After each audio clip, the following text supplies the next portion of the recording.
There is something special about seeing the Rocky Mountains for the very first time. It takes your breath away, and it's not just because of the thin air at altitude. It's because of the sheer majesty of the mountains. Everything seems more intense. The sky's blue is bluer. The sun is more brilliant. It's absolutely bedazzling. Estes Park, Colorado is a great place to experience the full magnitude of it all. Estes Park is about 60 miles north of Denver. It's known as the gateway to the Rocky Mountain National Park, one of the country's most visited national parks. Each year, the small town of Estes Park, population about 6,000, plays host to over 4.5 million visitors. The park, which covers over 415 square miles, was created in 1915. It's also surrounded by thousands of acres of national forest and wilderness areas.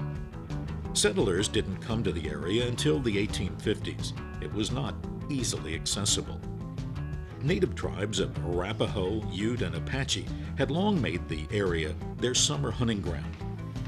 In 1859, Missouri native Joel Estes founded the community of Estes Park.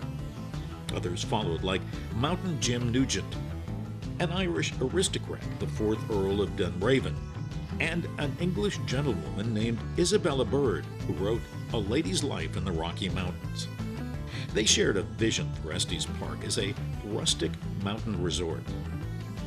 In 1884, a Kansan named Enos Mills came to Estes Park. He was an avid conservationist and naturalist. Mills devoted his life to the creation of a national park.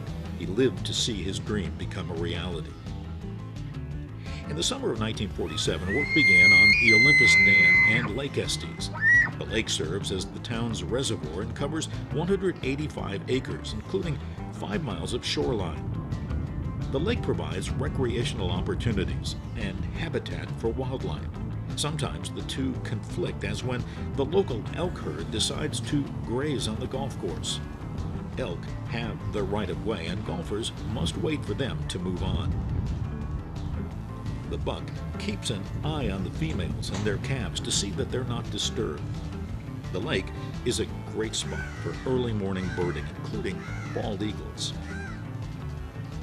Estes Park has another famous landmark, the 140-room Stanley Hotel that was built in 1909 by Freeland Oscar Stanley, who made his fortune with the Stanley steamer automobile. He came to Estes Park seeking relief from respiratory problems brought on by tuberculosis.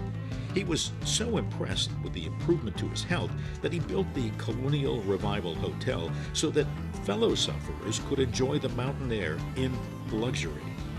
The hotel is open year-round. In 1977, author Stephen King was a guest and had an idea for a novel about a winter caretaker who goes mad because of the isolation and tries to murder his family.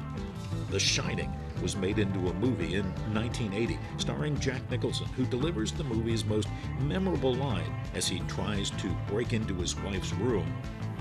"Here's Johnny." Estes Park has a charming downtown. There's a beautiful river walk and a park that hosts many art shows, festivals, and concerts during the summer months. The town is full of quaint shops and small restaurants. It's a great place to stroll and spend a few hours shopping or just people watching. The National Park is the big show. It's gotten so popular, the Park Service instituted a timed entry program. The park is open 24/7, 365 days a year.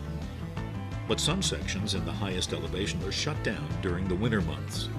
Prime time is May 27th through October 10th, between the hours of 9 a.m. and 3 p.m. In the popular Bear Lake route, timed permits are required from 5 a.m. to 6 p.m.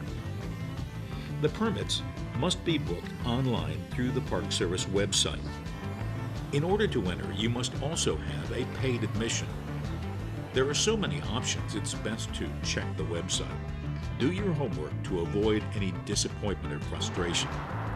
If you can't get a permit, there are still wonderful sightseeing opportunities all over, like the Devil's Gulch.